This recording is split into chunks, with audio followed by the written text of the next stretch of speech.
იამზე ცნობილი იმფლუკა იყო. არეკლამებდა ყველაფერს. ბოლოს ფეხის თითის ფრჩხილის ქვეშ ამოსასობი კრემი ჰქონდა გადასაღები, მაგრამ ვაი რომ წუთია წუთი სოფელი. ყველაფერზე წამსვლელი იყო. ლიჟბი გამომწერები აიხიკა და ამ თაუყლემ გადაწყვიტა 59 მეტრიანი ამწის კაბინიდან ჩაერთო ლაივი, რადგან ვირუსულად გავრცელებული იყო ტრაკის ტაშფანდური.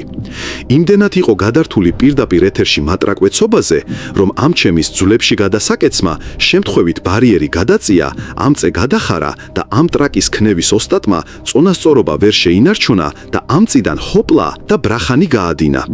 დაეთხლიშა შავ მიწაზე და გასქთა მითარცა კვახი. როდესაც ჟურნალისტებმა ჰკითხეს ოჯახს, მისმა ოჯახმა იამზე შეცდომა უარყო. შეიცხადეს, როგორ შეიძლება იამზე გადმოვარდნილიყო ამწიდან, როცა ამდენი ქალია გადმოსავარდნიო. ნიჭიკი ქონდა ამ სიტყვა დებილზე ადრე შექმნილს, ისე გაყიდინებდა ყურის ბიბილოს ნაოჭის გასასწორებელ კრემს თვალს არ დააპაჭნებდა. მპუკად.